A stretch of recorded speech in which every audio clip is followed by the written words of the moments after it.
I speak with corrupted tongue. Recognize the underworld since I was young. Recognize the underworld since I was young. Recognize the underworld since I was young. I speak with corrupted tongue. Recognize the underworld since Here we are. This is what it is. Another episode, another chapter, another sequel. We came to win. Corrupted conversations. This is what it is, man. Legendary dialogue only. I go by Henry Blanco, aka Young Mariah Carey, cause I'm wild, beautiful in the face, you heard? Aka Young Oprah Winfrey, only when I file my taxes, and that's a fact.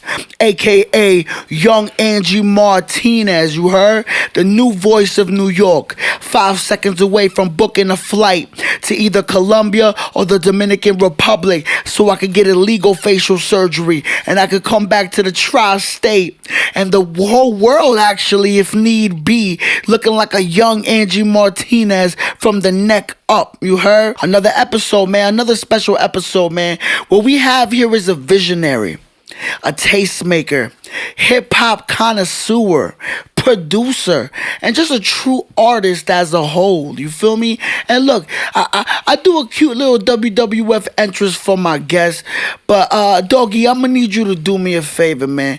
I'm gonna need you to speak your existence into the microphones that are connected to the wires that are connected to the machinery, the camera that's pointing at us, that's directed to the world. You heard? Do me a favor, man. Tell the people what your name is, what you go by, and where you are from, my brother. Retrospec, you know what I mean?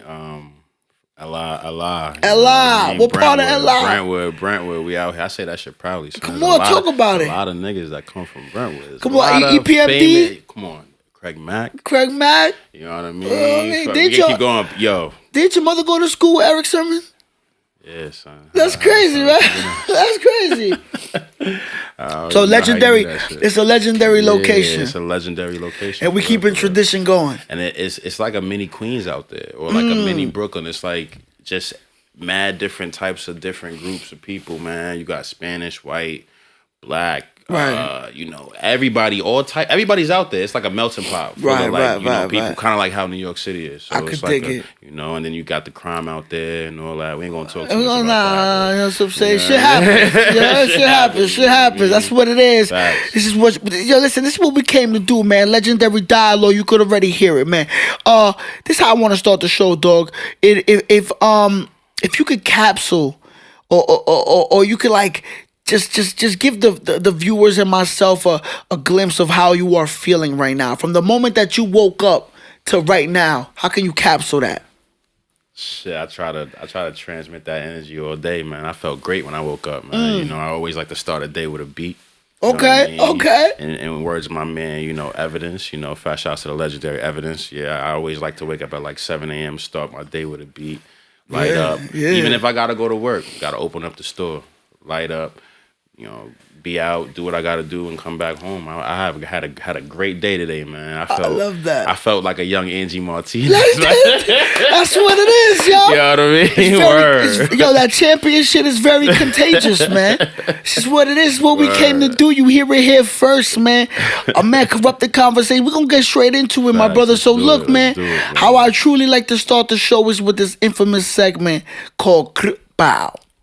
Right, so you know what I mean. Pop Smoke, big time. R.I.P. Pop. You know what I'm saying. This is for the culture. We from New York. This is what it is. Yeah. So basically, what I have here is 10 words. Okay. I'm gonna throw each word at you individually. Okay. You want to tell me the first thing that comes to your mind when I tell you each word individually. So I'm the you the bow. So I'll throw each word. Just give me the first thing that comes to your mind. Try not to dwell too much. Try not to think too much. We artists, though. We creatives. Yeah. It's difficult. You feel me? But for this one, just give me the first thing that comes to your mind. Let's do it. When I hit you with the word, first thing. First. You ready? Let's do it. Come on, legendary shit. We came to win. Anything else is uncivilized. This is what it is. First one. What's up? Bow. Happiness. you know, that's the pursuit. That's what we on right now. That's how we trying to live. That's how we trying to win. You know what I mean? Literally, just if you stay happy and you kind of just, you know, be positive in life, man, you will carry that happiness. And you know, happiness it's like a family tree of different things. Happiness, you know, ambition. You know what I mean? It all kind of comes, you know, stems from that. So you know, that's what I think about happiness. So, I love that. You think you could paint a scenario that produces happiness for you? For the people out there, like anything.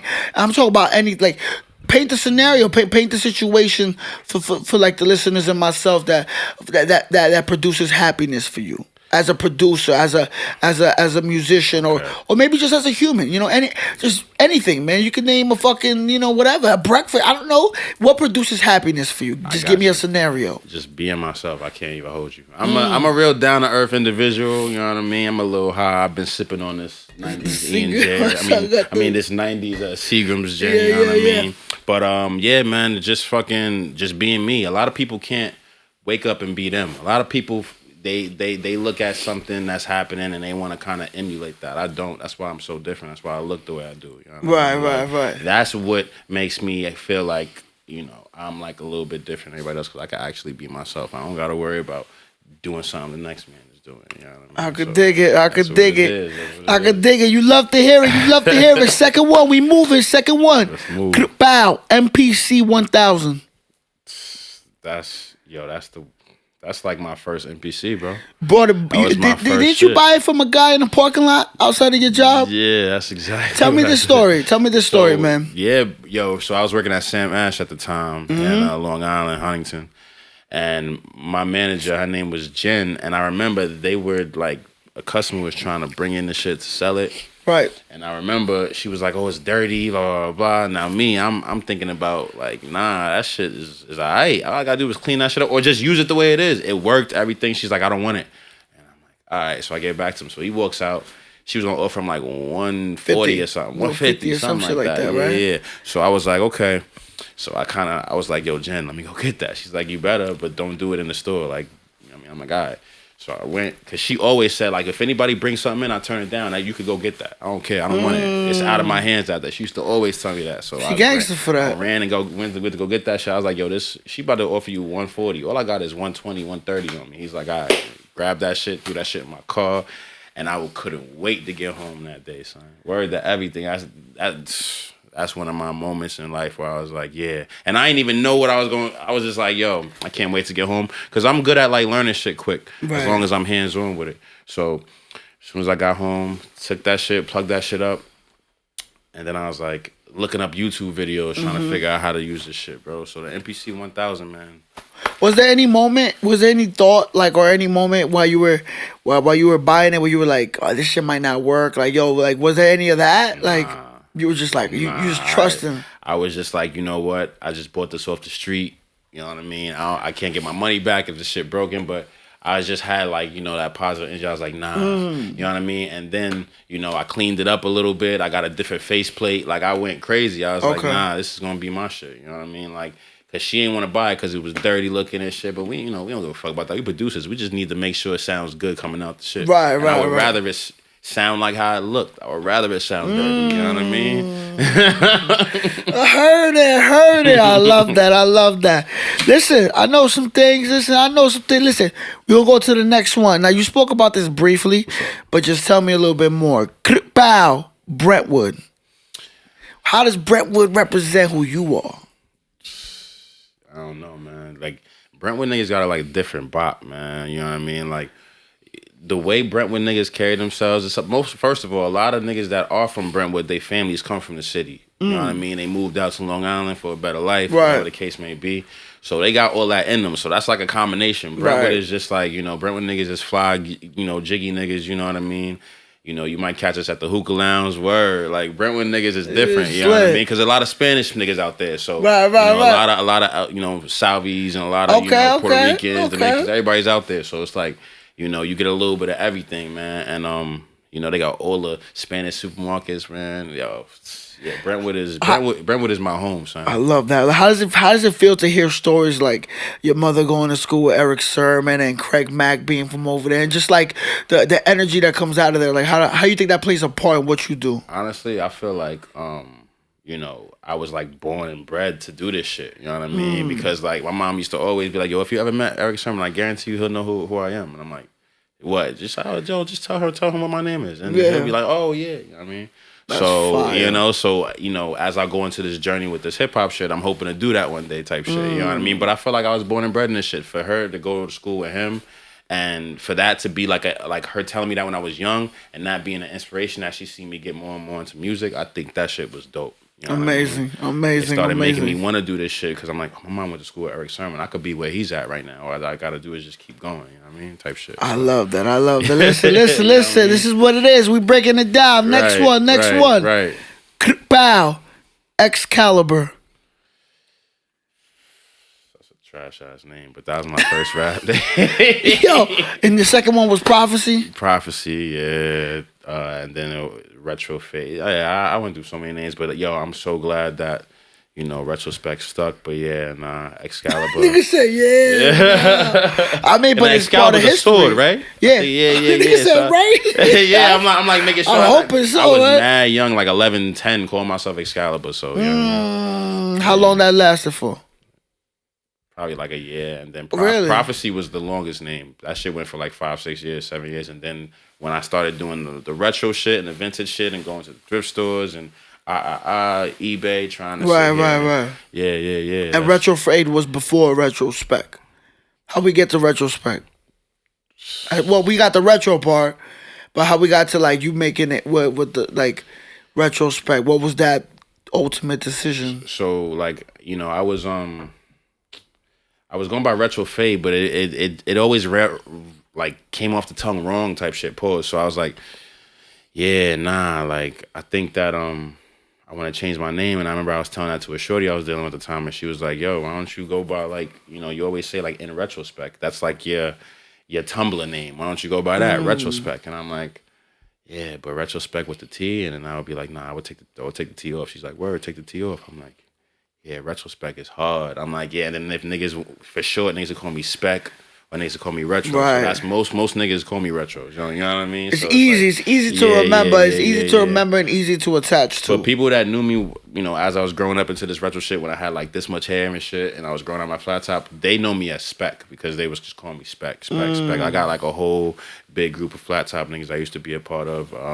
Tribe NYC, I'm still a part. We still a family. But we was doing a lot of shit back in 2012, 2013, 2014, going to Soho, chilling in Union Square, chilling in all the same places like Kid and Play and them niggas would go and chill at back in the day and shit, wearing the same type of fits, same type of, you know what I mean? Like, and we don't, this ain't no, let's go to, any of those places where they remake the vintage clothes. Nah, this is real.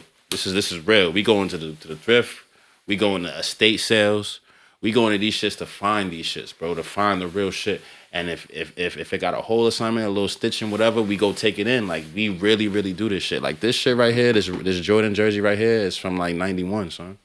You know what I mean? So it's still in good condition. It's still intact. Listen, we gonna talk about my man brought some things. We gonna talk about it though. We gonna talk about it though. I love that. We gonna keep it moving. Next one. Bow. Anxiety. I mean, I'm not one of the people to get real anxious about shit, but anxiety affects us all, son. You know what I mean? And don't let a nigga tell you that anxiety don't affect them, bro. That shit happens. You know what I mean? Even like, I've done like at least 20 beat sets, but I remember the first time I ever did a beat set, bro. Yo, my stomach was like, yeah, okay, let's talk about it. You know what I mean? So I was definitely like, that was when anxiety hit me, and I still get that little tiny bit right when I'm setting up, about to do it, like just a little bit. But the first time, so I still get that little tiny bit after I'm setting up, but most of the time I'm high and shit, so it kind of calms it down. Really? You think smoking calms it down? For you? For me. For you, nigga, does it? I could smoke and clean the whole crib. I don't know about other niggas, bro. I could But question, when What's you up? setting up, when you're, let's say for a show, like let's say for like and you smoke before, you don't think it gets you more antsy or more worried about the outcome or nothing like that? It makes me chill more because if I go to a show sober as fuck, I'm gonna be like, oh, I hope this shit go well, type shit. You know what I mean? Like, you know, even though I try to think as positive as I can, you know, sometimes the anxiety makes you think negative, like, oh, what if I'm not good enough? And all that shit, you know what I mean? But nah. So marijuana doesn't amp your anxiety. If anything, it just brings it down to. I'm one of them niggas that if I get mad at something or some shit happens or whatever, niggas get frustrated. Let me smoke real quick. Let me just relax. Matter of fact, let me smoke. Let me go make a beat. Talk to me in 30 minutes. I got you. I could dig it. I love it. You hear it here first. We're going to keep it moving. Bow. Dilla or Premier? Yeah, I know. That's tough. Dilla or Primo? That's crazy. I wish I could like drink or something for that. Take a shot, man. Take it. I mean, Yo, because I can't really answer. nah, you got to. You got to give me one, man. Dilla or Primo, man. That's difficult like a motherfucker. I. But I can't give two answers, right? Fuck no. That don't make no sense, bro. There's never two answers. Nah, it could be though. It could be. It could be DJ Premier because of this, that, and third, and then Dilla because of that. But you know what? I'm gonna pick. But one. how about you do that all the way? No, but how about you do that? Do that. Give me the why Dilla and why Primo, but ultimately choose one. All right, so why Dilla? I was gonna do him last. He got. All right, do why Primo? No. I'm gonna do him first. Fuck it. All right. So Dilla, man, if it wasn't for Dilla, man, a lot of these niggas wouldn't be producing the way they are, be doing the drums the way they do. Dilla's the reason why niggas don't be quantizing shit. Like, a lot of niggas don't be knowing that, and you know what quantizing is? I know a little bit about it. Yeah, what I mean? So it's like it. basically like snapping everything back into place instead of having it like all over the place. Sometimes when things sound too robotic, it don't sound like it's real. But think about it when a drummer's playing, you know what I mean? That shit is probably on always, but it probably goes off just a little bit. Right. That's what the. But it brings that natural feeling. If it wasn't for that nigga, there would be none of that shit. And then that nigga used to just do like little nuances in his music that I admit I do, and a lot of other people that I see that do it, man. Just the way he used to do his beats and the little skits and shit like that. He was one of the inspirations for Madlib. Madlib was doing this shit at the time, but when they met each other, they was like the same. So Dilla, man, Dilla is probably who I would pick over Premier. But why I would pick Premier if I didn't pick Dilla? Yeah. If it wasn't for Premier, bro, we wouldn't have like that gritty hip hop that we have. And I'm gonna tell you one thing: Dilla's not even from New York, and for somebody, I think it was from Texas. Somebody that come Dilla? from Texas? No, Primo from Texas. Premier.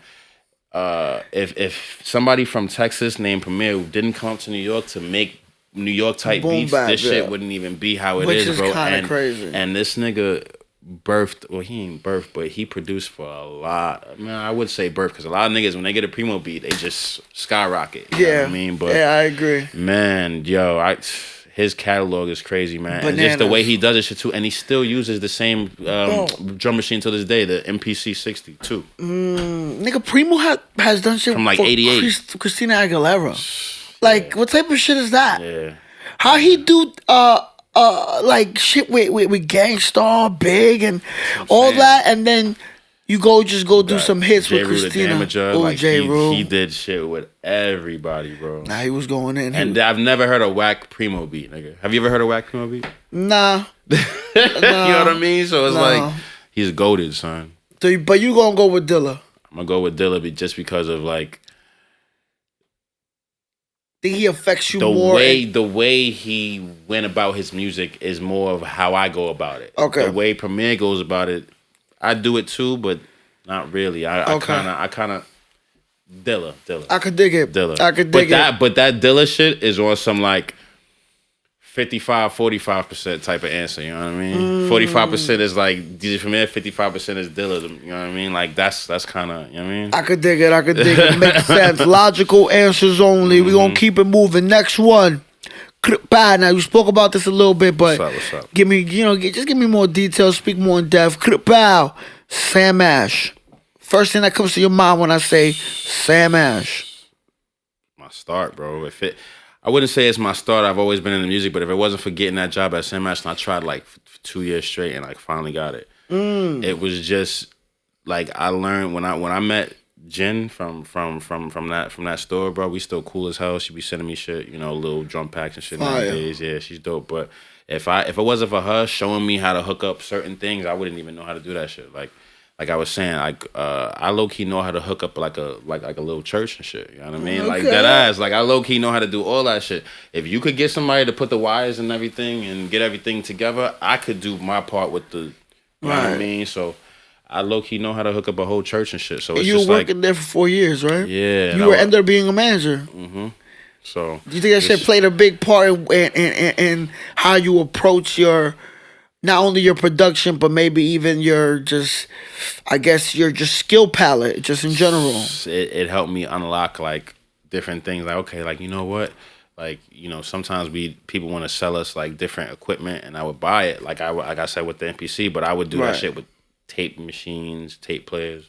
I do that shit with like little synthesizers. I would do that shit with a lot of shit, and you know, I kind of would accumulate shit and put that into my production just to make everything sound warm, more 90s, more, you know, like, you know, if it wasn't for Sam Ash, I probably wouldn't be doing my beats how I do it when I run everything through cassette and then run it back through my albums. I don't really do that to every beat, but I do that to most of my albums. I run everything through cassette and then run it back into the computer so it could sound like, yeah, I'm going to do that shit to Bub's album. He told me he ain't want me to do it, but I'm going to do that shit. Yo, you want to talk about it? Hold up, relax. Yo, I love that, though. I love that, man. This is what it is, man. You hearing the foundation. Listen, we got a few more. Let's go. Next one. Pow. Retrospec's Crate. Yo. Speak to me. First of all, thank you so much for hosting that shit. Of course, I was there. We was there. And you was on point too. We was drunk as fuck when niggas was like, "It was Tom."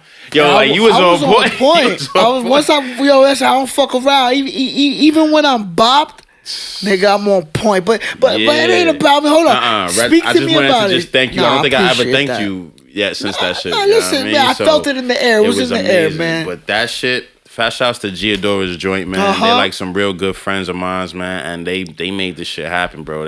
They approached me with the idea of having my own show, and then they said they could do it at Wonderville, which is where the Donut Lounge is usually done, and I was like, oh, let's do it. So, you know, fat shouts to them. That was my first show. It was a great turnout. They told me, you know, so many people was that you couldn't hardly walk in that bar in the venue, bro. It was so many people, and you know, it was honestly like an underground rapper festival. Everybody was there, you know what I mean? Producers was there, like, everybody was there, you know what I mean? Fat shouts to everybody that came through. You know, even people I ain't seen in like 7 years came out. Like, random shit, you know what I mean? That's amazing, though. Yeah, bro. That shit was dope, so. That's amazing. You know, yeah, Retrospec's Crate, man. Is it something? We're going to do a part 2. I was just about to ask, is it something that, like, you're interested in continuing? Yeah, and it's not going to ever be the same rappers on one as the other. I'll have you as a host again, but it's not going to be the same rappers. You know I could dig it. But, you know, out of that lineup that I had, Ace and Emilio wasn't able to make it, but they're probably going to be on the next one. 100%. Love that. I love that. On the next one. So fat shouts to Emilio. You know, me and him got a project and literally sitting, just waiting to be released. Fat shouts to him. We got to figure out a rollout for that shit. And then Ace, me and him working on some shit too. So fat shouts to him. Retrospec's Crate. Who came up with that name? Me. And I remember like it didn't sound right at first, and I was like, nah, fuck that. Like let's just call it Retrospec's Crate because it's kind of like, okay, this is all the music I would listen to if I had my own crate. Right. So, you know, a little bit of Emilio, a little bit of Ace, a little bit of Lord Sco, a little bit of my fucking nigga Leo. You know what I mean? Yeah. Shouts to him. You know what I mean? A little bit of, you know, Bub, of course, Dusty, like a little bit of all these Shalizi, a little bit of all these talented artists. That would be who would be in my crate. So I was like, yeah. You know what I mean? You brought it to life. Brought it to life. I love it. I love it. Listen, I was there. I felt the energy. You know, some say I'm happy just, you know, to be able to contribute and just, you know, just be part of dope shit. So that shit was amazing, man. Right. Great turnout. The energy was amazing. The energy was amazing. This is what it is. This is what we came to do. We speaking history into existence. And that shit had a whole, my fault for cutting you off. Go ahead, by now. And that shit had a whole fucking arcade in that bitch. That was another reason why I was like, that's a no-brainer for me. Yeah. brainer and had niggas. Come on, while we was performing, niggas was playing video games on the arcade machines. What are y'all talking about? Nah, Wonderville's dope for that. What are y'all talking about? Wonderville's dope for that. That's a dope venue, man. It's a dope venue, and I love how it's a bar on the calm on the other side. Right. But if you want to get into the festivities, it's right there. Like it's literally, it's set up nice. It's set up really nice. I like it. You know what I'm saying? Listen, it's what we came to do. We speak it into existence. Next one, bow, faith. Faith kind of goes with happiness, man. From the first shit, because like I said, everything is like a family tree. Because if you didn't have faith in yourself, you probably wouldn't be happy. So you just gotta I have faith that I'm, I don't know if I want to do mainstream, but I know I don't want to just be only hip hop. I want to make all types of shit. Yeah, maybe I'll blow up to be mainstream, but it's just about the faith of doing that. Right. Some people give up. There's a lot of artists that I've known for years, man, different types of times in my life where they gave up on this music, and I never have. There's people that's still hit me up on Facebook from like 6th grade, 7th grade. I'd be like, oh yeah, all you used to do back in the day was music. You would always be rapping or do it. So I kind of figured, when I see you on the Instagram still or Facebook still doing music, it makes sense. You know what I mean? I even got cousins I ain't seen me for 13, 14 years. Like, oh yeah, last time I seen you was doing music. So I kind of would hope you would still be doing. I wasn't even surprised. Like, oh yeah, you still doing music? That's what's up. You know what I mean? So yeah, man, it's just, the faith that this can go larger than the family, faith that this can go larger than, the peers and people around you. You know what I mean? And the only way to have faith in that is just positivity, bro. And Love just, it. Being yourself, like all the stuff I've been talking about, being self-positivity and just being genuine, you know what I mean? I feel like I've been genuine to every single person that I've ever came in contact with as far as this music shit, so. I love that. Great answer. Do it. Great answer. Logical answers only, man. Exactly. This is what it is. This is what it is. Last one. Spoke about this a little bit. You know what I mean? A little bit earlier, but I want, because this is one of the most recent endeavors. I want, we want to get a slice of this shit. What's the first thing that comes to your mind when I say bow, Rample Raps? So is crazy. So first thing that comes to your mind. Fast shouts to Bub, because Rample Raps, man. Listen, so part 1, Brooklyn, right off Marcy, Myrtle Ave. That shit was crazy. It was such a dope turnout. All the people that I basically had at Retrospec's Crate was on, Volume 1. That shit, well, half, not all of them. And, Volume 1 was dope. We started at 11 a.m. that day, and then the next day, 4 a.m. You know what I mean? That shit was crazy. And it was only one room. I only had one room. It was in a room. It wasn't in like an apartment like how it was for Volume 2. So, it was dope. I loved it. I loved that day. We really made a tremendous album with Volume 1 and Volume 2. Wait. Hold on. We gonna talk about Volume 2. Okay. You just wanted to know what came to my mind. Yeah. But I like that though. I like what avenue you took it down. You know what I'm saying? So look.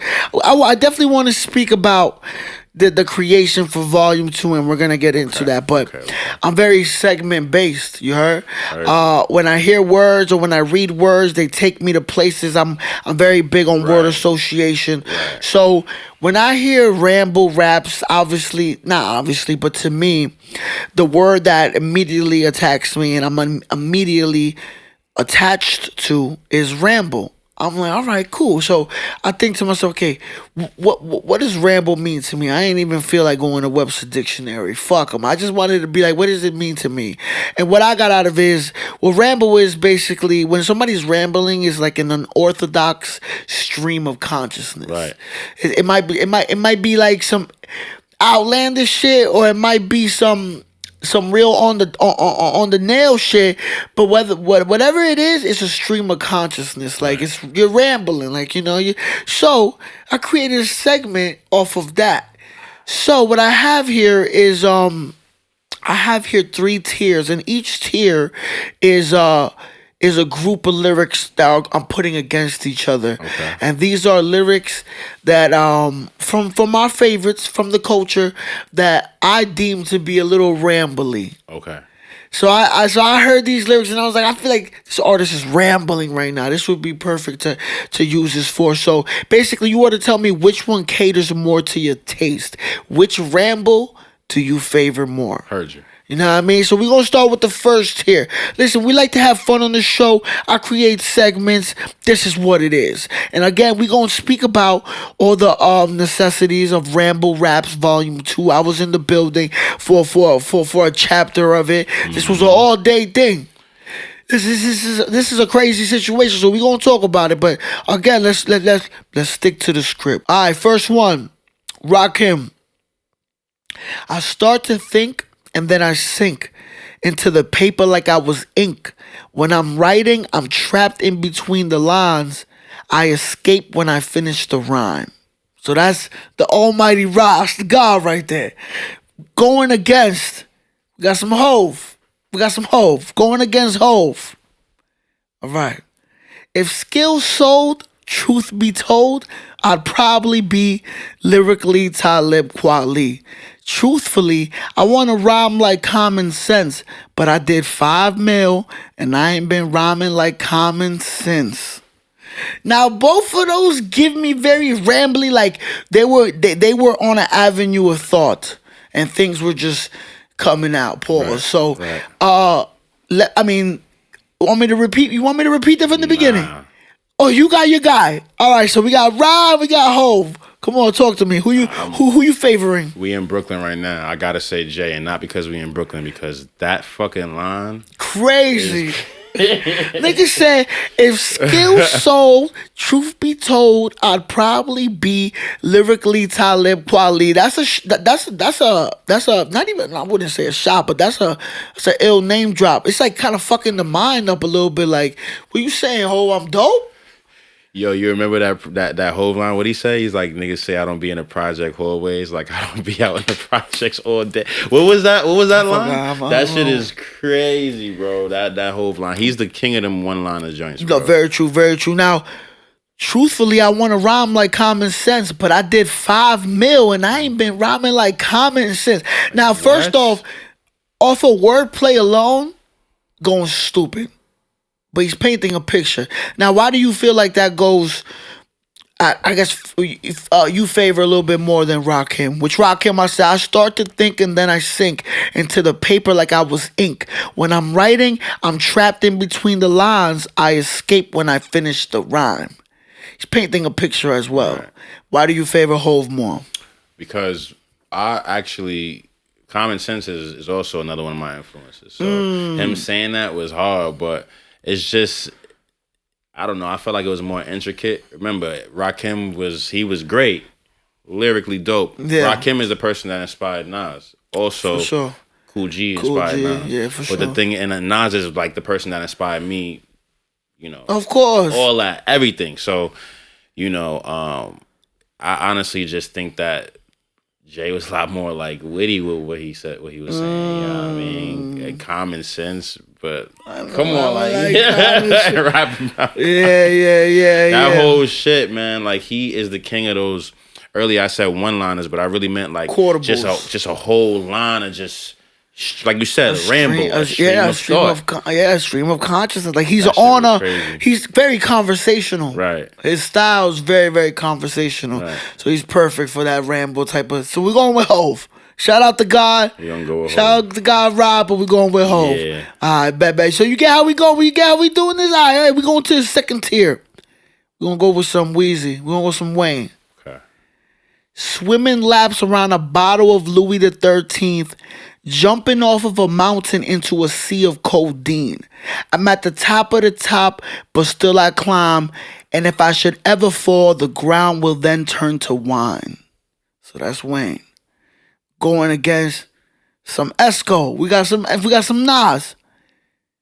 I be having dreams that I'm a gangster drinking Moet's, holding texts, making sure the cash came correct, then I step. Investments in stocks, sewing up the blocks to sell rocks, winning gunfights with mega cops. It's just a nigga walking with his finger on the trigger. Nas, 100%. Yeah, and watch State of Mind, it just blows it out the water, right? I'm sorry, I mean, we fuck with Wayne. Yeah, that was a dope Wayne line. I actually forgot where that was from. I feel like dying. Yeah, that's a dope ass beat. Amazing song. That was one of the joints that I used to smoke to back in the day when I first started smoking. A lot of us did. But nah, sorry. Man, Nas got be it. having dreams that I'm a gangster, drinking Moet's, holding texts, making sure the cash came correct. Then I step, investments in stocks, sewing up the blocks to sell rocks, winning gunfights with mega cops for just a nigga. Like crazy. On the trigger, making up figures until my pockets get bigger. I ain't the type of brother made for you to start testing. Give me a Smith and Wesson, I have niggas undressing. Like, bro. That nigga went crazy. He did go crazy. Very poetic. So we're going to go with Esco. Obviously. Like, shout out to Wayne, though. Feel Like Dying was a great smoking record, like you said. I definitely remember them days being in Forest Park and shit and just getting high to I Feel Like Dying. All right, third tier. We're going to go with some Ye. I ain't here to argue about his facial features or here to convert atheists into believers. I'm just trying to say the way school need teachers, the way Kathleen Lee needed Regis, that's the way I need Jesus. Now, Kathleen Lee, I don't know how he said that so perfectly because I fucked that up real quick. I ain't here to argue about his facial features or here to convert atheists into believers.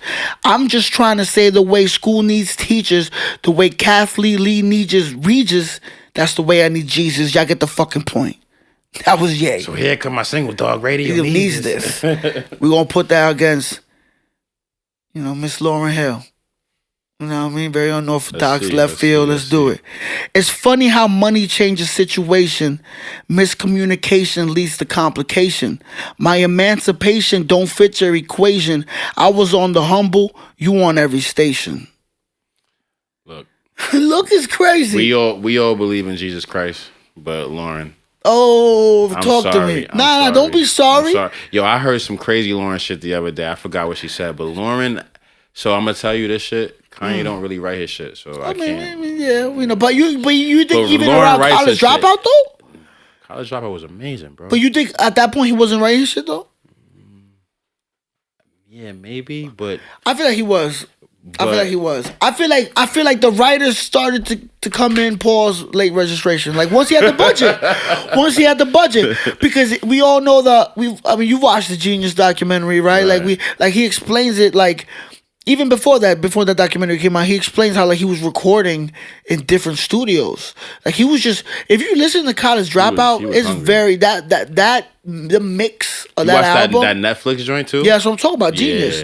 But like that mix, if you listen to College Dropout, the mix is very like all over the place. Like as far as EQing goes, right. And that's because he's recording everywhere. Yeah. So that would make me think like, you didn't have access to one steady studio. So I would doubt that he had access to writers that was like, yo, yeah, we're going to help you write that. Like, maybe so. Maybe having assistance with GLC in the cut. But I heard Lauren used to write everything. No, Lauren Hill's dope. But I'm just saying, though, Jesus Walks is from College Dropout. I think he wrote that. Jesus Walks was an amazing song. I remember, so first off, that song is historical because it was one of the first crossover songs from hip hop to gospel. Like that song was being played on gospel radio stations, son. And I know that even with him eating shit for breakfast. They would blank it out, obviously. Oh yeah, but like that joint played on gospel stations, right? And then even like a song like if you ever heard Music Soul Child, Love. Yeah, he changed Love to Lord. In one of the mixes and gave it to the radio and they put it on gospel radio stations. Word, I remember hearing this shit. I remember hearing this shit like as it was happening. So I guarantee you could probably look up all this shit on YouTube. But yeah, they've been doing that though. Radio stations, right? They even do that with like hits now. Like if a New York artist has like a hit, they'll have like them switch the lyrics to like DJ Self said. I don't know if let's say the song is called, I don't know, man, like something, right? Like let's say it has like a bar where they saying somebody's name, they'll replace it with like a DJ, right, and give them that like version, like yo, go crazy with that version, right. So I could see that. I could definitely see that being a thing, like switching Love to Lord. It kind of think about it, Lord, don't do a thing for you. Smart dude. Whoever's behind that machine is an intelligent person. Exactly. But we going with Lauryn Hill. We're gonna go with Lauryn Hill. Now, I want to get straight to the meat and potatoes of the process, man. I was there for some of it. Ramble Raps Volume 2. Explain what an experience like recording a project like Ramble Raps even feels like in the moment, and be honest. Because what time did you guys start recording? So Bub actually was supposed to be over 12. He didn't come over at 12. He came out like at 1, but All right, sounds very bubby. Vincent the Owl was there first, and then FU came. Okay. These brothers was like, yo, I'm here to lay my shit down, and then I got to dip, blah, blah, blah. These niggas still came, though, from Jersey. Both of them live in Jersey, bro. All the way to Jamaica where I live, and was like, yo, I'm ready. Let's lay this shit down. Bub walked in on it and was like, yo. But yeah, man, it was dope, man. The process in that, though, is just, just being, like I said, a lot of weed. I mean, we was there till like what, like 1:30 basically, right? But when did you stop recording though? Do you feel like what? At like 1. You looked at the time and because I saw you at a certain moment, brother. You were just like, yo, what's up? What are we doing?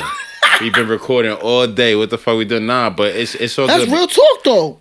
That's real talk though. I just needed some sleep because I had to open up the fucking store tomorrow. Of course. I mean the next day. But even if you didn't have work tomorrow though, that's still a fucking lot of time, bro. That's a fact. It was a 12-hour session. Get the fuck out of here. You know what I mean? And I was able to get up and do shit, but I still had to make sure I was on point to record everybody, because if I would have waited too long. And I mean, it was dope though. Bub, you know what I mean? He went to the store. He's like, "Yo, you need anything?" Give me a sandwich, my nigga. Cause I gotta keep moving. I gotta keep moving. But we was twisted. We was. You have recorded how many? What, like 30? Over 30 verses, right? That's over 30. That's over 30 personalities. Now, not that anybody's gonna give you a headache while you're recording that, but there is a thing when you record someone, there's a flow. Like, you're the guy, basically, setting them up to record. Exactly. You right? Like, you gotta be quick on your feet. Like, I fucked up. Next one, let me do that again. Like, there's a constant, flow that has to be there. If with 30 different people is fucking insane. Mm-hmm. Very, very, very, very, you got a high tolerance.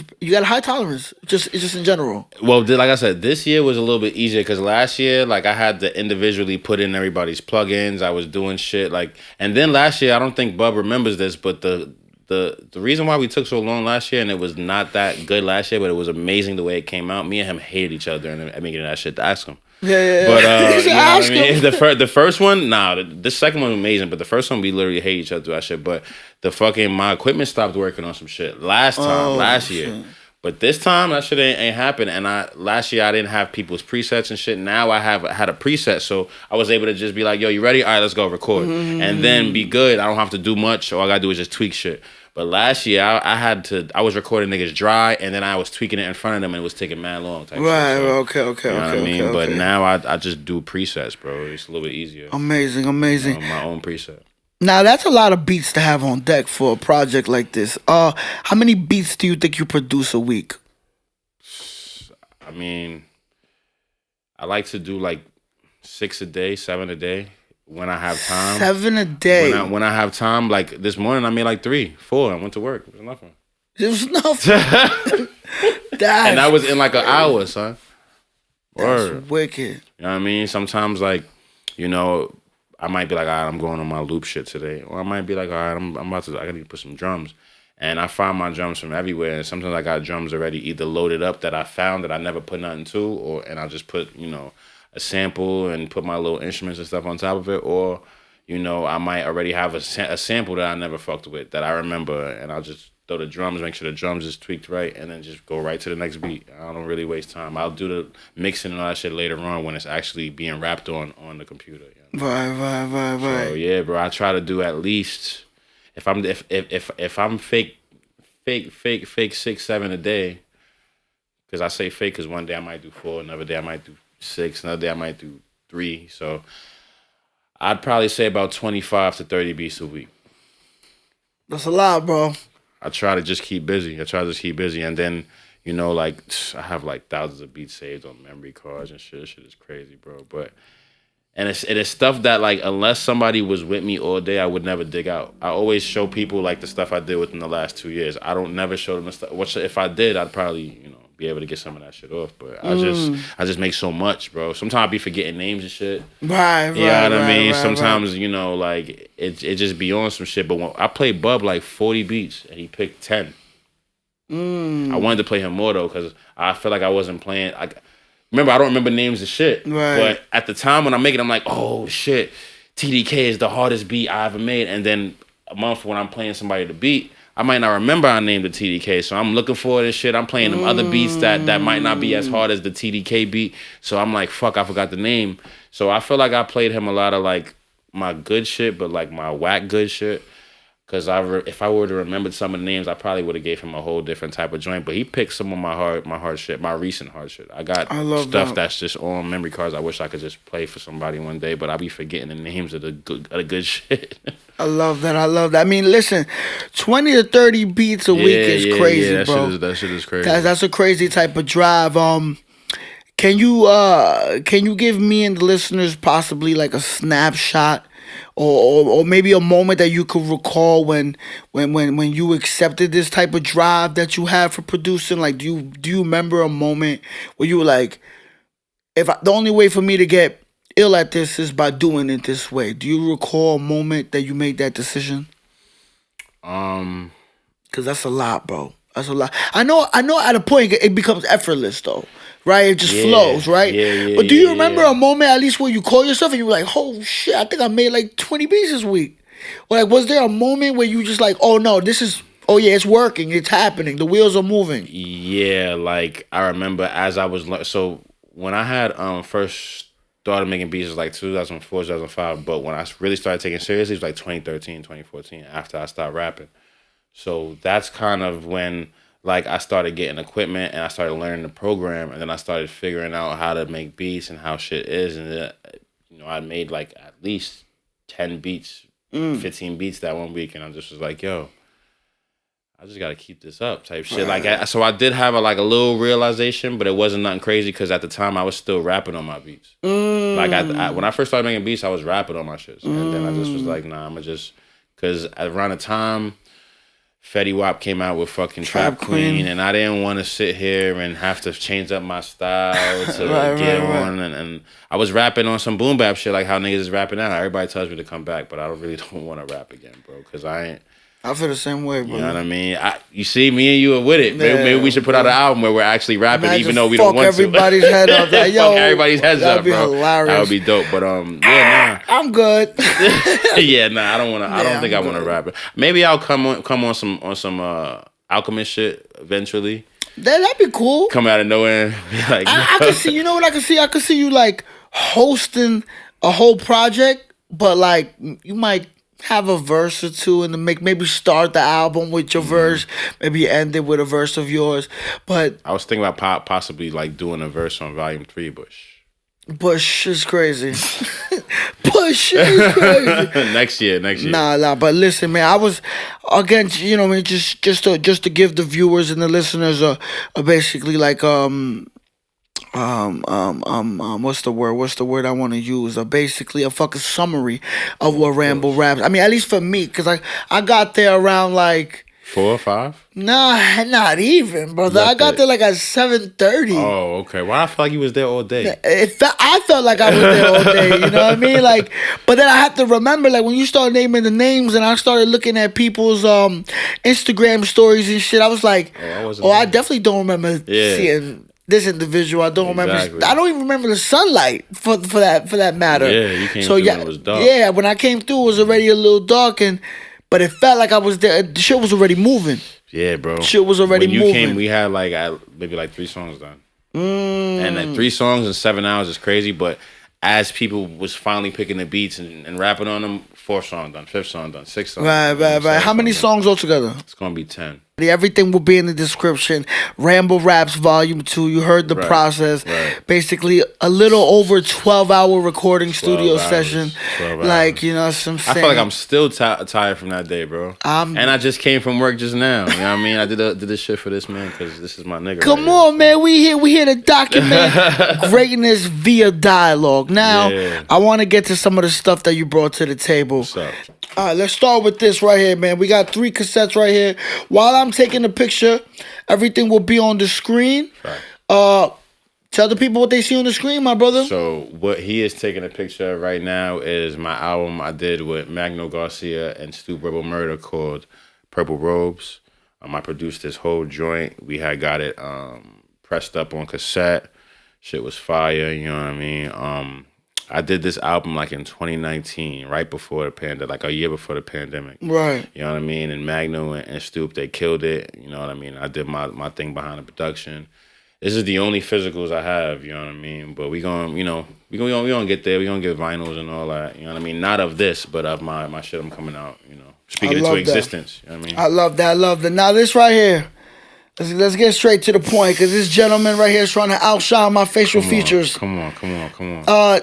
Talk to me, man. I mean, it's gonna be on the screen. Tell me what the people see on the screen. So right there, that's my man Kashif, you heard? And what people actually don't know, I don't want to get my government out there, but that's my government. My mom named me after homeboy, you know what I mean? So, and a lot of niggas don't know, he produced for a lot of people. He wrote for a lot of people. He wrote for Michael Jackson, you know what I mean? He's done a lot. This guy right now. And if you go look up KASHIF on Spotify, anything, this nigga still got like 500,000 monthly listeners. So, you know, this nigga still out here. That's my nigga, bro. Includes the hits Condition of the Heart, Stay the Night, and Dancing in the Dark. This guy likes to come out at night, huh? This guy. If you turn around the cover, that shit looks scary. He do be covered at our. Yeah, look at his face. I ain't gonna hold you, but I gotta get a picture of that. That nigga said, "I'm really coming out at night." Cause my son look real.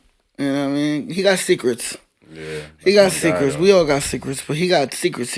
If y'all niggas watch Unsung, only for like the real niggas that want to know about this, you know, music shit, they got an Unsung on him. So, you know, it's like a little documentary about his life. But the show Unsung, they did one about him. Love it. And that's what he goes by, just that. Chief. Mm-hmm. There's no like last name. I mean, obviously he does have a last name, but I'm just saying as far as his artist name, Kashif. Mm-hmm. Love it. Now this right here, as I take a picture, tell the people what they see on the screen, brother. So that's one of my best friends. I have like 5 of those. One of your best friends. Yeah. I love that. Elaborate. Come on, man. Yeah, so it's just, you know, this shit. I've had like probably 10 camcorders within the last 3 years, and this shit is really, really been the one to hold up the most. It's a VHS-C. It's like from 92, 91. I got one from the 80s that I don't be really trying to take out. Like it's from like 89, because, you know, I don't want nothing to happen to it. But I did take it to Top Shelf, not last year, but the year before, you know, Top Shelf's event. But that's my shit. I shoot music videos on that shit. I go when I go to shows. I like to document what I'm doing. I like to shoot my beat sets. As long as I got somebody to hold the camera, I like to shoot my beat sets on there. Put them on YouTube. Put them on my story, my page, everything, Instagram. Love it. Yeah. So that's my camcorder right there. Come on, one of 5 best friends. I fucking love that. Now this right here. Come on, we out here. I'm about to crack open one of those right now, son. Let's go. Come on. Before I pass that to you, as I'm taking a picture of this, you know, as soon as they see it on the screen, some people are gonna get chills down their spine, including me. You know what I mean? But just give the people a brief, beautiful, luxurious explanation of what they see on the screen right now. So. One time I'm smoking and shit like that. I think Ace was around, and AC rolled up a Dutch, and Ace was like, that nigga well, actually, no, he see me rolling up a fucking Philly, because I had Phillies at the time. The nigga said, fuck with Philly Buzz, that's for Stilly Sons. I'm like, yo, shut up, Ace. I lost, boys. Yo. Come on now. Dutches, man, you know what I mean? I still smoke Dutches. Brother. I do the Fronto and the papers when I'm fucking my Brooklyn niggas or whatever, but for the most part, you won't be seeing me put no Fronto and no grabber and shit. And I'm Jamaican. I just don't. It'd be too much. Yeah, it is. For my, I don't want to. Yeah, steals the show. It tries to steal the show from the bud. It does, and sometimes the head be hurting. Your head be hurting and shit. Yeah, it's tough. Especially if you got a nigga that's putting a lot of Fronto and a little bit of bud. That shit don't. This shit is like a 90s. That shit burns slow like Shorty's lies. Exactly. You heard? So, you know what I mean? Tell the people what they see on the screen. I guess starting from the left to the right, the viewers left, we got a Game Boy situation going over there. What's that? Talk to me. So before I had upgraded my phone, right? Mm-hmm. This was my fucking case, bro. And this shit ain't even fucking no play nothing. Nope. Oh. press the. Oh no. Nah. Press the A button. Which one's the A one? You remember from the Game Boy, the one to the right. I bet. Hold on, I gotta catch a video. No, it's gonna show you all the games it got on there. I got like 30 games on that shit, bro. Or press the start button. I'm sorry, start. One of the gray joints. Oh, there it is. Bro, this is a shit? fucking phone case. And you could You play gotta charge Mario. this shit or something? You could. You have to, yeah. I mean, but it's yeah. been charged up. I don't really use it like that. So, and then you if you want to start any of those games, yeah, they got fucking Galaga, all that shit on there, bro. Contra, I think, is on there too. Craziness. I love it. Here you go. Before it dies, turn that bitch off. Not right here. Nah, hold up. Oh yeah, Contra is on here. Yeah, this shit crazy. Bro, you a video game guy? Nah, to be honest, I am you on gonna some do on all some Grand that? Theft Photo shit. On some Grand Theft Photo shit, yeah. And like, I used to play a lot of Call of Duty. I used to do a lot, son. You know what I mean? I mean, Call of Duty is gamer though. Like, yeah, back in the day and shit. Not right now. I'd rather do the music type shit. that's like a video game, I have right? a PS4. And you win every time.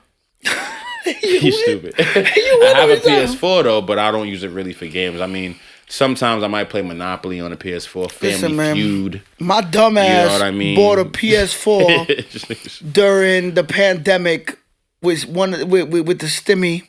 Heard you. And I swear, I think I played it no more than 10 times. I'm not a gamer either.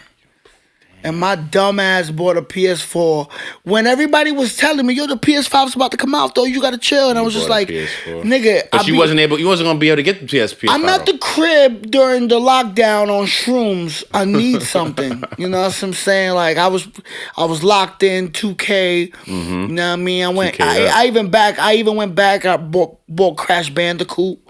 You know what I mean? I bought shit that made me happy. Yo. You feel me? And then for all that, to not fucking play it more than 10 times. A little something you don't know about me, bro. I love cooking. You know what I was buying on my stimmy? I was buying sneakers and shit, but I was also buying crab legs, lobsters, tiger shrimp. Oh, you was going in. Nigga, bro. And I was barbecuing almost every day. Ask my roommates. Nigga, I was barbecuing almost every day, bro, making my famous jerk chicken. Famous jerk, the FJC. I'm not even playing, bro. My shit is. But what's up though? You can't have another situation at the crib where you make. And then have niggas come over. Listen, this is how we do it. This What we doing? Listen, we buy the stuff. And then we invite niggas. You cook. I'm with it. Oh, I'll help you cook, but I'm saying for the most part, you're not breaking out your wallet whatsoever. You a Spanish nigga, right? Of course. I need some rice. I mean, listen. If you can't do the rice, I don't know, bro. Because I need some rice, my nigga. I might need to invite a shorty though, because I really try to make no rice, bro. What you I think need this some is? rice, my What nigga. you think this is, I need my some nigga? rice. If you gonna help me cook, like you said, I need some rice. For sure, but I just definitely know as far as like situations like that where a person makes the claims of like, yo, listen, I throw it down I'm always the type to be like, word, bet I'ma buy anything you need and you just go crazy. You know what I'm saying? I don't want you to bring out your wallet. I don't want you to nothing. You just show your talent and pass the plate when it's hot. Exactly. You heard? That shit'll be fire though. Famous jerk chicken. I love it. It would be. I think we should manifest it. Let's do that shit. You know what I mean? Invite only the elite stomachs. Or you know what we can do? We could literally, you could throw a show, or somebody could throw a show in the park. And then we could use the park grills out there. Nigga, what? Put a Flushing Meadows on real some quick. 90s shit, nigga? Let's have a little big picnic. Pause. Yo, we should. That would be hard, no? I think so. That would be dope, bro. And then, we could even just set up a little mini speak out there with a fucking mic. Yeah, or whatever. Yeah. We'll give a fuck. Nigga, we'll pack that bitch out. What? Yeah, nigga, have everybody, yo, come to the park. Watch everybody be like, come on, everybody outside. I guarantee you.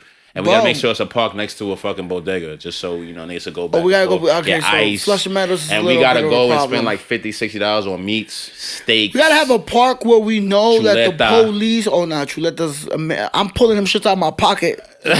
Yo, yeah, pucholetas. You know, pernil. Oh, We need pernil, all that, my nigga. We need all that. But what we do need for sure is a specific park where the police ain't dick eating. You know what I mean? Right, because low key they might try to say we need a permit or some stupid shit. Of course. For the music though, if we just out there grilling and 90 niggas show up, what can they can't say that. But if we are like causing, I guess, congregating and we're making too much noise, it looks like a situation that especially could be, if it's like around here. Oh, they getting caught. That's why I wouldn't do it out here. Me personally, I would go for Flushing because Flushing is so big. But that like it would be very hard for them to like, you know, Flushing, yo, bro. At times Flushing be having like random hidden Colombian festivals, bro. I remember the last time we was there, I forgot who had a big show that they set up a big thing. I think it was Bronson and a few people and shit. But aside from that whole concert, we walked like 10 minutes down. It was like a random hidden Colombian festival that I'm already knowing exists somewhere in the park. But the people that I was with was just like, what the got me some Colombian food, went right back to the concert. It was lit. You know what I mean? So if we can have a park like that where people won't get out of control. I got an even better idea for you. Come on. Henry. Bro, I just thought about it because of how your personality, how you are, bro. You should throw your own block party, nigga. Be on the mic, rent the big ass speakers, you need a permit for this shit. Cause I know you'll have every nigga in the underground. I'm gonna make motherfucker, if I have too much Henny, I'm gonna make niggas riot, yo. I'm gonna make niggas riot. You know what I mean? Get a little stage or something, bro. We could do this shit, bro. It's probably gonna cost about probably a G or two to do, but we could do this shit, bro. Yo, block parties used to be a thing, man, and that's what I'm saying. Niggas don't ruin that shit, bro. If you came out with a block party theme and you did it once a year, nigga, are you kidding me, nigga? That would be kind of That shit would be crazy, bro. Damn. I would definitely be interested in that would be hard. knowing how that process goes about getting a permit. And then the after party after that, like a club or something. Come on, craziness. Son. Crazy. That would be icy, that bro. That would be hard. And document the whole thing on some Dave Chappelle block party shit. And regular shit. Of course. Absolutely. And the digital shit. I think that should be super ice age, man. Facts, I ain't gonna lie. I know, listen, it's getting warm out here. Facts. We need to cook some food. We need to bring some of our arts and talents outside. You know what I mean? All we need is to connect. We need coolers of beer. Coolers of beer. We need electricity. Capri Suns. We need Capri Suns ASAP, brother. Quarter waters. We need all that. Just sitting there. Ices, nigga. Coco Mango Cherry. You know what I mean? All that. No, that's a fact. That shit will go stupid. Listen, nothing is impossible. That fungus bev too. Oh yes, I drank from my man Hip Hop Rick. We need that shit there, man. I drank some of that. That shit do some justice. That shit do some justice. Now hold on. Before we get off track, we going crazy. Right here. All right. So we got the Game Boy phone charger. Phone case. Right. Now this sign right here. Let me just grab it. Pause. While I'm taking a picture of this, tell the people what they see on the screen. So, that is a sign that says, I never sleep because sleep is a cousin of death. That's from the NY State of Mind. I try, Nas is literally my inspiration for a lot of shit, bro. You know what I mean? If you ever see me in a picture not smiling, it's because of this nigga, because this nigga would never smile most of the time. Right. I literally, I wouldn't say I emulate this nigga, but I basically like, yeah, man. Nas is my motivation. He was my motivation for actually wanting to do hip hop really, really like back in the day and shit. So, yeah, man. And I actually just got that. And Giadora's joint gave it to me because I did such a good job on my beat set. So they gave that shit to me. Amazing, you know what I mean? Amazing. Shout out Esco, man. You know what I mean? Right. Now this jersey right here, I took a picture of it. Let me know what the people see on the screen, brother. This jersey, right? Some legendary shit you got right there, man. You said this is from what? That first of all, that jersey's from 1991. 1991 fabrics on the table, right, in 2023. I mean, it's a Jordan jersey, man. You know what I mean? Chicago Bulls, man. That was everybody's favorite team growing up. I feel like because of Jordan, like everybody loved the Bulls. You know what I mean? And yeah, bro. This is kind of. This is like a holy grail right here. Was this given to you? Like, how did you attain this? Nah, I bought this. How old were you in 91? I was just born. So how the fuck you bought it, brother? No, because I bought it secondhand. Because like I said, we be getting shit for real. We get secondhand shit from purchases, estate sales. We get shit from like real like niggas that be doing this shit. Right, You might find right. something like that at a Goodwill, bro. You might find an old Larry Johnson jersey from this Hornets at a Goodwill, and that shit, you go on eBay, that shit worth fucking $300. I'm not trying to sell this. I'm gonna keep this. You know how much this is worth? Yeah. How much? We ain't gonna talk about numbers, but and I ain't gonna tell you how much I paid for it, but you know what I mean? Oh, words like that. I heard it. Enough said. It speaks for itself, though. Jordan jersey, That's a 91, the black and red. Fucking, come on, man. You know what I'm saying? You can't go wrong. That's legendary shit. Right next to it, we got some go wrong. cassette tapes? So those are just Talk the to blank me. cassette tapes. Those are the TDKs and shit. You know what I mean? Nothing crazy. I just wanted to let niggas know, like this is what I use to like, for my albums and shit. You know what I mean? Let me get them. Yeah, get all of them. Son, pause. All right. So this is what's involved. Pass that one right there real quick. Shout out to assistance. So this is what's involved as far as your visual creation goes. The display that you this works with this the camcorder or what? That's Talk a to me. cassette joint. Oh, I'm bugging him over. I'm over here losing my mind. Hold on. That's for the music. You know what I mean? Yes. Oh yeah. So I ended up just bringing those. You know what I mean? On some, and they unopened. You know what I mean? I got them shits recently, but I use these shits to mix my music, bro. Run that shit through cassette. So. Interesting, brother. Interesting. And those are the cheaper tapes too. So the cheaper they are, the more horrible they sound. But that's what I want. That's what you want. Why is that? I just needed to sound like it came from like an old basement, like an old tape from like. I need to sound like it was in a basement from '96, like or a basement in 1994. Like just it needs to sound like that to me. You know what I mean? And sometimes though, I ain't gonna lie.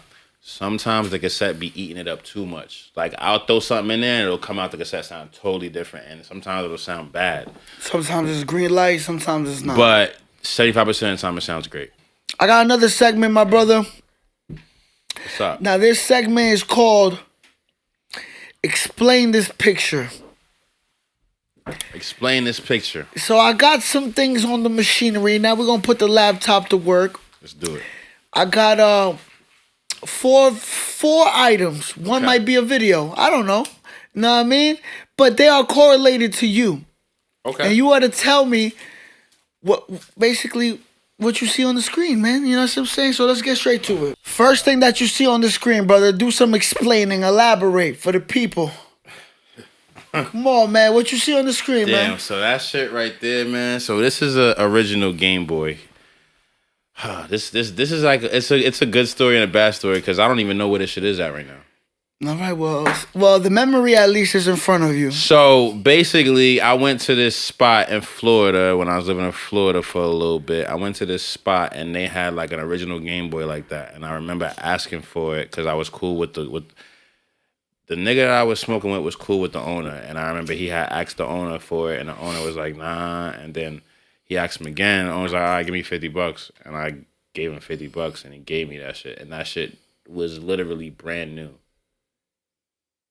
Danger do not open is crazy. That is my story with that, and then I had left that shit because I lived in Long Island, but I was really living in the Bronx because I was doing like all like the dream chasing with Tribe NYC, which is the flat top kids I was telling you about. We all kind of rocked the same style and was chilling out, and shit like that. Was always together doing photos. Right.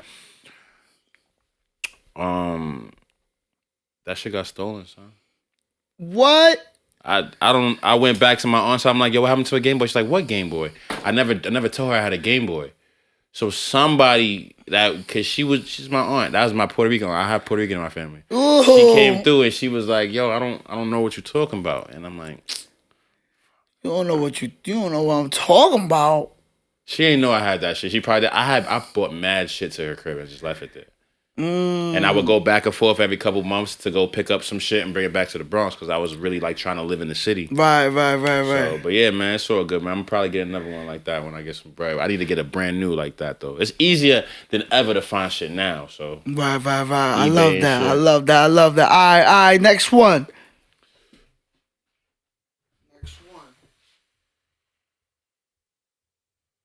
Beat game. Tell the people what they see on the screen. So that is a book right there. It's called Beat Game by Daryl Digger Branch. If y'all don't know who Daryl Digger is, Digger was producing for a lot of like the Young Guns and shit, Rockefeller back in the day. Can't Stop, Won't Stop, Rockefeller records. Classic. And he also did Many Men, 50 Cent. Really? He did that beat. So that's like one of his claims to fame, but that's still my dude, bro.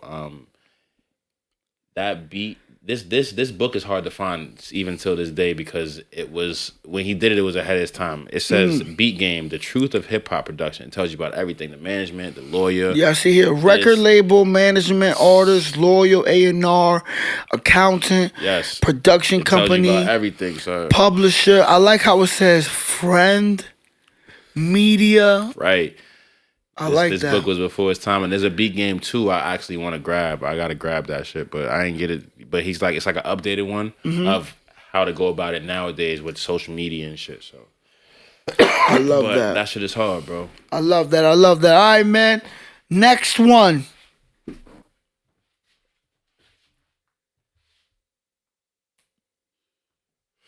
Wow, you found that? What we doing here, man? Tell the people what they see on the screen, man. So Tracy Morgan's son was photographer in us. I don't know how. One of the niggas that we know. Tracy Morgan. Yeah, one of the niggas that we know knew his son, and this nigga was literally like in love with taking pictures of us and shit. So we didn't know he had connects to Spray Ground though. He just was taking pictures and shit. So this nigga just randomly was like, "Yo, we about to go to Spray Ground." We ain't know what you mean about to go to Spray Ground. Yo, we about to go to Spray Ground. I fuck with him. I work with him. I send him pictures, freelance. Like, word. This nigga put me on the fucking. This shit was here for like a month, 2 months. I was sending that shit to my mother and all that. I sent that shit to my grandmother. Yeah, bro, I was on the front page of Spray Ground. So y'all niggas walking around with the Spray Ground backpacks and shit. Y'all don't know 10 years. Niggas was on the front page. This was 10 years ago. 10 years, 2013, niggas was on the front page. And shit, Fire. Listen, I find some ill shit, man. We here to make it work, bro. We here to make it work. Ooh. Next one. It's hard.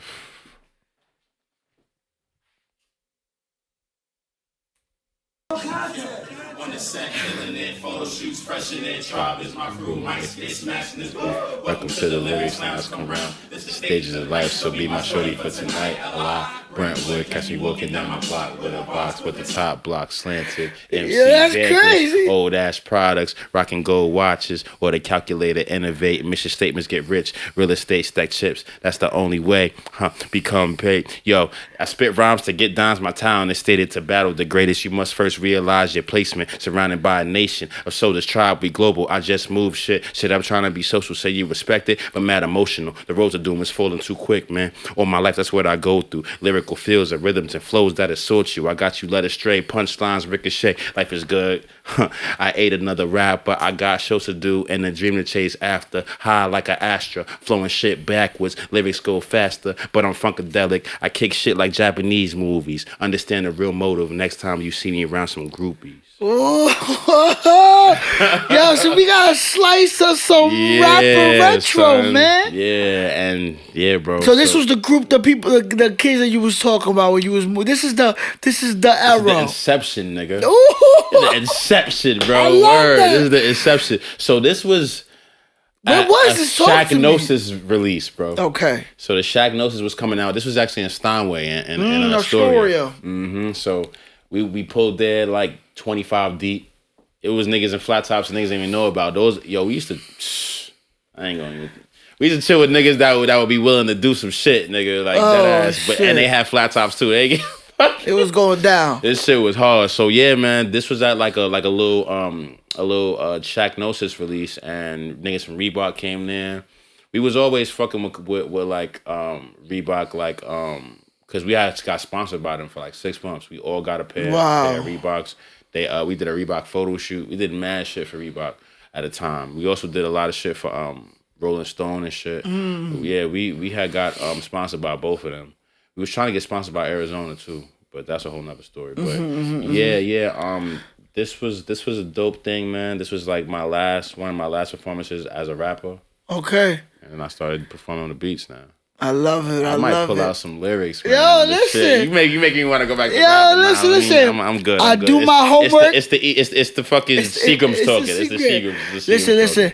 I did my homework. As soon as I saw this, I was like, "Oh, nah, I gotta have you break this down because not only like do you look like you're in your element, but there's a thing happening in that video with the other brothers just in the video, Right. and they're saying your Right. words, so it's like it was a frequency. Yes. You know what I Yes. mean? So I was like, Yes. nah, we gotta break some of that down. That's amazing. And man. they used to always make fun of like not really how I rap, but they'll make fun of how I would just keep going. Like the lines would just be like and it would be like you just heard what I just did, and then Right, like I just rapped the whole rest of the verse, and you know what I mean. Like they.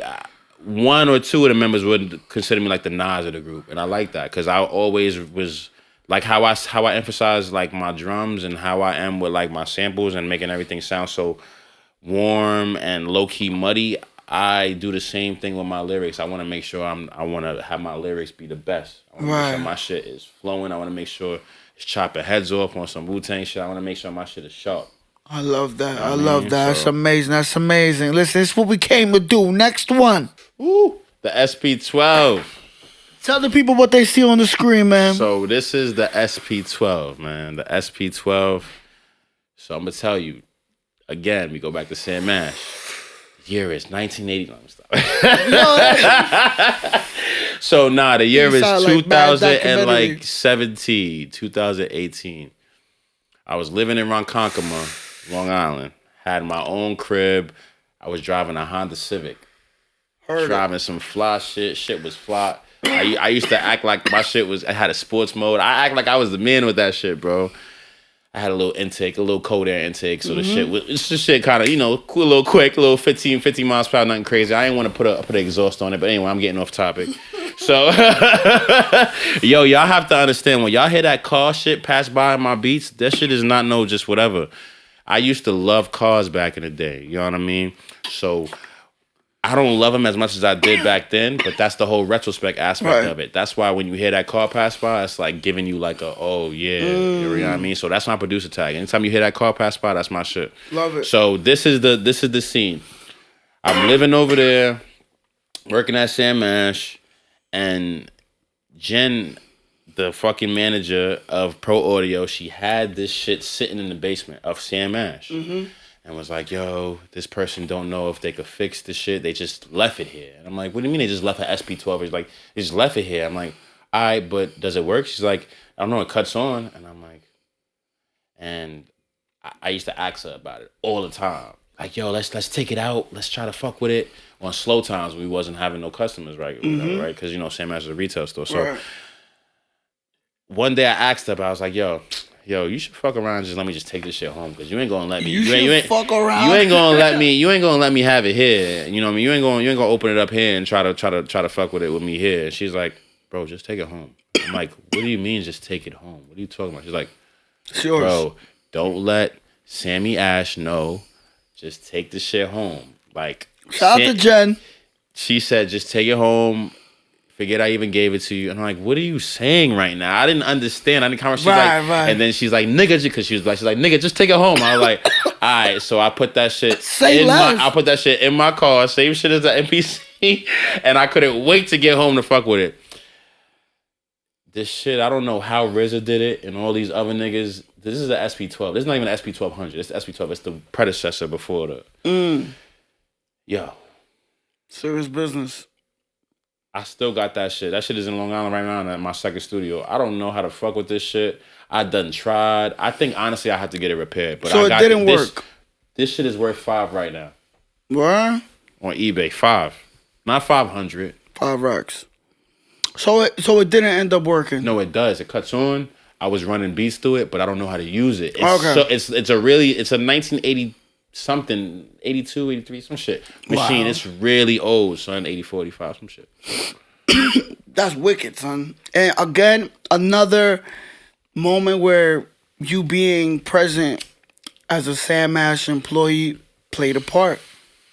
Sam Ash is the reason why I got most of our shit. Spanish Ran, fat shouts to my nigga Spanish Ran. He always, he used to say this shit too. He's like, yo, your whole studio look like a fucking Sam Ash, bro. Fire. That ass, you been in that shit before. That shit, I got everything there, man. Everything you need, man. I got. The only thing I don't have is a microphone preamp, but I need to get that shit soon. So Bubby could start recording at my crib and not having to go.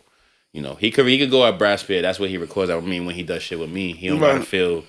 Because sometimes Bub goes and re-record shit over there and whatever. I'll be wanting him to keep the muddy shit, but sometimes he don't want it. And you know this nigga, oh yo, he be screaming and shit, be redlining. That's my nigga though, son.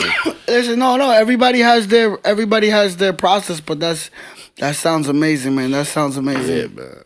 Listen, we brought it back. I brought it back with some pictures, brother. Come on. I told you, man, this was gonna be amazing. This was gonna be epic, legendary you brought shit. Me back to a time, son. Come on, man. A capsule.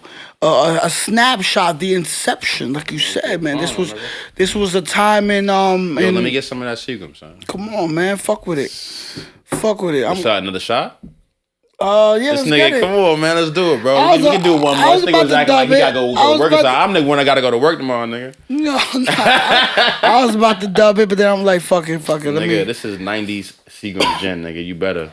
And we taking more than just a shot, nigga. We taking a little more than that. We taking something like that, son. You ready? You losing me. You ready? Hold up. All right. All right. Yo, y'all see on camera, this nigga Henry is dubbing. I'll sip. You know, when we outside, I'm bobbed. I still got everything under control, but it just tastes so nasty. It just tastes very questionable. I know. You know, it tastes like. I know. You know, it tastes like, it's just smell like Snoop's living room. You know what I wish that they had still, bro? Puerto Rican rum. Put it on. You know they don't got the 151 that shit, no more? shit? They don't got it no more. 151. You know what it's called now? You know what it's called? It's called 151. Bacardi Gold, or silver or some shit. It's not called Puerto Rican rum no more. Well, Bacardi Gold is Puerto Rican rum. But they changed it. They changed it. Yeah, it used to just say Bacardi Puerto Rican rum. Yes, you could go to the fucking store and be like, yo, let me get some Puerto Rican rum. Yeah, you're now right. you got to say gold. with these new little fucking they call it gold. Teenager. You're 100% right. Early 20s niggas that's working at these fucking liquor stores. Yo, let me get some Puerto Rican rum. They don't know what the fuck you. Nah, you're 100% right. Because they don't know what you talking about, son. I do remember back in the day being like, yo, we about to go get some Puerto Rican rum. And even when it was called gold, they knew like, yo, we want some Puerto Rican rum. They gave us Bacardi Gold. Niggas try to stuff Joe. Must have been a Puerto Rican rum. Like, come on now, this is what it is. We used the sophomore 10 years to earn the dead terror squad balls and fake ones. I take ones, bones, I break. Alright, man. Salute, man. Salute. Come on, man. Come on, let's to get a great episode. Let's get it. This shit legendary hard. dialogue. Come on, we came to win. You know, we talked about it all, man. We had a lot of layers. Now it's not over yet. I got a few more things, but off of what we have so far, my brother, I appreciate you for pulling up. You know what I'm saying? Being honest, being vulnerable, being artistic, being entertaining, and getting this shit done, my brother. Salute to the air, you heard? Let's do Come on now. What's up? You know what I mean? This is one of them situations that I feel like, in my opinion, you know what I mean, epitomize. Just epitomize the epitome of just this type of conversation, man. I really don't know how to explain it. I'm off the gin now and a hit of the Dutch, my nigga. Like, I'm a little schmiz. So you're gonna have to roll with me. Y'all gonna have to roll with me. Listen, my brother. If you had one word to describe the next 5 years of your life. Now, the reason I say 5 years is because, in my opinion, I feel like 5 years is close enough to call it, but far enough to activate imagination. You know what I mean? Like, 5 years is right there. Close enough to call it, but it's still far away enough to feel like, oh, things could go the other way, not necessarily in a bad way, but more so like on some like God hears your plans and he laughs type situation. So it's close enough to call it though. Like, but 5 years is like right here. But you we all plotting like the next 5 years, I feel, but it's still also a healthy amount of time away where you could come up with some imagination. So if you had one word to describe the next 5 years of your life, what would it be?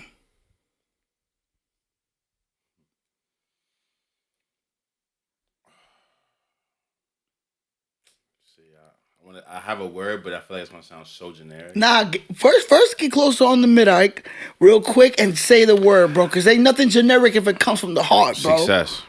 Success. Elaborate. Now, that could mean multiple different things, but as I said, this is like a family tree. I've been having a family tree of words, if y'all been watching. Happiness goes with the other one, what you said? Faith, and then it also goes with success, because if you have faith that you will be successful, then the success will bring the happiness. We could just keep going. Pretty much. Bro, Pretty much. Success, the reason why I said it is because even if I don't make it big, even if I don't make the amount of money I would like to make off this, which I don't do it for the money, I do it for the love. I'm not waking up at 7 a.m. every morning because I'm see what beat I can make so I can get some money. I mean, money is the motivation, but it's but you love for it. the love, bro. Yeah. You know what I mean? I could do this shit for the next 15, 20, 25, 30 years, be like Quincy Jones and be doing this shit at 80 years old, still making beats. Quincy Jones. And I would still love it. Quincy Jones. My son's a legend. I would still love it. Musical legend. You know what I mean? So I definitely when it comes to like, you know, happiness and then the faith and then the success, it's like success is what we all want. But are we all willing to sacrifice certain things, whether it be time with loved ones, time with shorties, time with, you know, maybe your friends. Yeah, for sure, absolutely. Bro, yo, son, there's times where, like, I read this somewhere where they say a person that's chasing their dream, that's in artistry, whether it be a creative or something like that, they don't talk to their family that much because they're chasing this shit. Sometimes their family can't even get in contact with them. Yeah. You know what I mean? So it's like, what are you willing to sacrifice to really chase your dream? Yeah, pretty much. And if you believe in success, yeah, if you have the faith can bring you that success because you had faith. And like you said, the success can produce happiness. It don't gotta be money. It don't have to be. It's just access. Because money don't bring happiness, bro. No, but access does. Access to whatever certain your mind brings the. Even on the creative tip, man, access is all. At the end of the day, in life, to really live life, we just need that budget. Whatever way you're trying to live life, you need a budget. Yeah. Look, we need money to survive. We need money to live. I love money, but I don't do it for the money. Of course not. No, of course not. And it's just faith might have to be at the top of that shit, because if you don't got faith, you ain't gonna have happiness. If you don't have happiness, you ain't not gonna think that the success is gonna come because you're not happy. Right. Keep going, Henry. Yo, listen, this is what we came to do. My man is a walking dictionary, you heard? My man. Hold on. I used to read the dictionary, my nigga. Come on Back now. in the day, in 5th grade, niggas thought I was weird. Wow, 5th grade, 7th why? grade, 8th grade. So I was reading the dictionary to get my lyrical shit up. Because I was like, yo, Nas probably read the dictionary. Let me read it. Yeah, pretty much, yeah. So that's how I was, bro. You know what I mean? So I know a lot of words. I try to articulate very well, but I also, you know, they used to call me the geek from the streets because I would have these glasses all my life. Right. Well, there was like 10 years where I took the glasses off, had the contacts, I had these glasses all my life, and I would talk on some street shit, but look like this. Niggas used to call me geek from the streets. So, you know what I mean? That kind of translates to what I just said. So you basically like agreeing with what I said. You're a dictionary with legs. Bro, I love any type of information, bro. If you go on my YouTube right now and go on the homepage, you might see history of Popeyes, history of this. Why did, you know, the British are coming. What's my man's name? Why did he trade why was he the trader of? You might see some credit. You know who I'm talking about. Y'all know who I'm talking about. I don't know. But you know what I mean? Niggas are a little twisted off this. Yeah. But you know, it's little shit like that. Like I'm hungry for information, bro. Of course. You know what I mean? Of That's course. just what it is. I used to want to be a history teacher when I was growing up. So Listen, knowledge is infinite. And not even to be corny, man. It just is what it is, man. Yeah, Learning is different, man. Learning is different from memorizing, for sure. That's what I learned.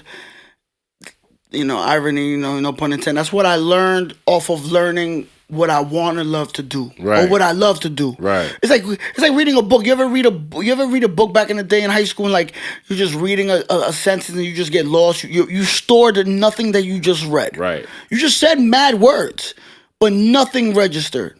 It's because you don't love that. Yeah. But when it comes to learning something that you love, nothing flies by. Like everything gets attached, bro. That's how it is when I read books. I don't like reading, bro. I was always an intensive reading. Right. I'm not a dumb nigga, but I was always an intensive reading. Obviously, I used to read a dictionary, but I was always an intensive reading. But it's only because I didn't want to read certain shit. But there's specific art, like fucking writers like fucking I'm talking back in the day. There's specific writers like my man Paul Langan. A couple niggas like that came out with books like The Gun. You going crazy. You know what I mean? Where like the nigga found the gun and took it and put it in a nigga's locker, and then the nigga used it one day. This isn't a book, my nigga.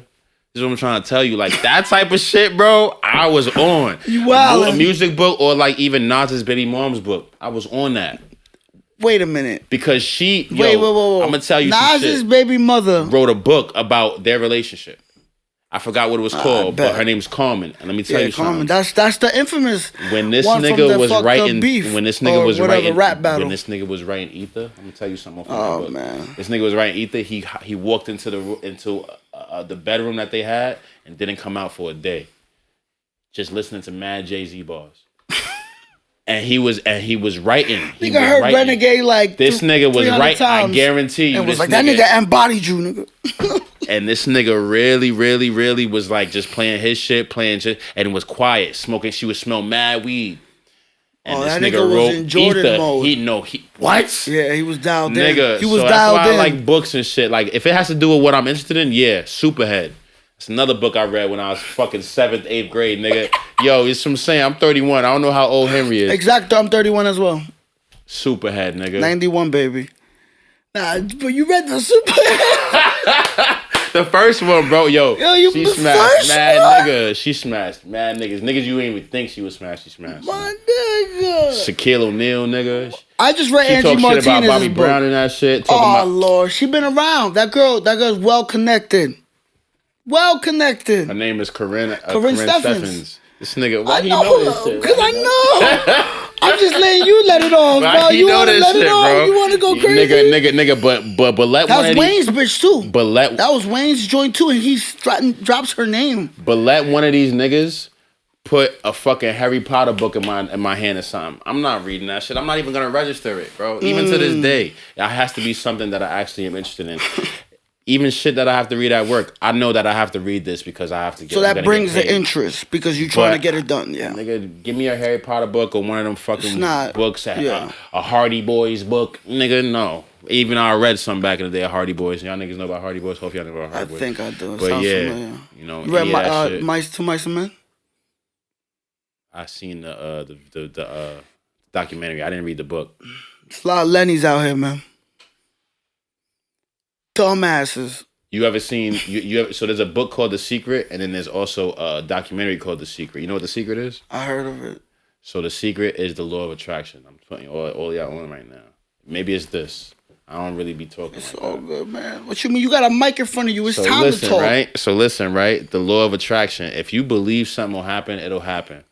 If you put like I used to do little shit like I would go to banks and you know niggas throw their receipts on the ground. I one time found a receipt of a nigga and he had $7,000 in his account. I took that shit and put it on my wall. I was like, one day I'm gonna have $7,000 in my account. That's interesting. So that's basically what the law of attraction is. It's like believing something so much and having so much faith that it's gonna happen and it ends up happening. So the law of attraction is a secret. If you believe you're gonna be a millionaire, trust me. If you work at it and you do little shit to put yourself in that position to be a millionaire, you will be. Right. I could dig it. And I feel like that's the secret, y'all. The law of attraction to life. That's the secret, bro. That's perfect. And sea moss. Sea moss. Okay. Sea moss, black seed oil, lemon water. Drink your lemon water. Come on, man. My son going crazy. My son Retrospec really giving y'all the gems, ingredients, and elements to just live a life. I don't give a fuck about the texture of sea moss, bro. Don't make that a reason why you don't want to take it, bro. I'm being dead ass. You know how many people say, oh, the texture? Nah, nigga. You better go take your sea moss. That shit got, bro, there's 103 minerals in our body. Sea moss takes care of 97 of those minerals, bro. Yes, it just got quiet for 1 second. Sea moss takes care of 97 of those minerals or whatever the fucking number is. Somewhere around there. Sea moss is amazing, bro. I'm going to tell y'all. My son dropping game. I'm going to tell y'all, bro. Yeah, I don't got that much energy, but it's because of the weed. Nah. Take some sea moss and be smoking, bro. You be good. You good, man. Trust me. CMOS. Oh, I'm congested. CMOS, nigga. I love that. You know what I mean? I love that. That's I got amazing. phlegm, CMOS. You know what I mean? Or I got backaches. CMOS, nigga. Dead ass. I got writer's block. I got a pinched nerve. CMOS. Writer's block, I don't know. That's kind of like you might gotta just rethink your situation. yeah. Start thinking again. Nah. It's amazing. I'm done. I'm done is crazy. I'm done is crazy. Yo, I love this nigga Henry. I hope bro. you wasn't though. Listen. This is what we came to do. Another episode, another legendary chapter. Again, Retro.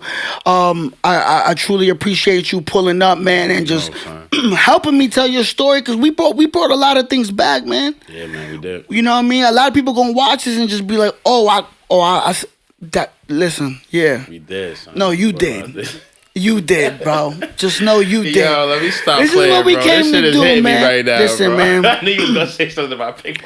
Yeah, as soon as I saw it, I was like, no, let's switch gears. It's all about that. We gotta switch gears Fuck again. what I was saying. I'm at Extra Catch Up. Fresh shouts to Extra Catch Up. Yeah, shout out, bro, EK, man. I'm at Extra Catch Up spot, right? And I'm chilling, and some nigga come up to me. He like, yo, bro, I don't know if you realize you did this shit, but I was just outside with you. And I'm like, fuck is this nigga?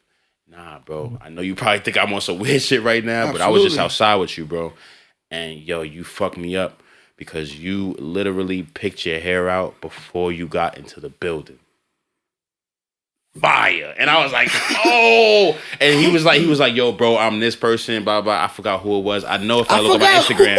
I know if I look at my Instagram, but I don't know. He's not like a prolific figure. He's just like somebody that be out there. But I remember when he said that shit, I was like, damn, son, like, I don't even be knowing I be doing that shit. I'm good, though?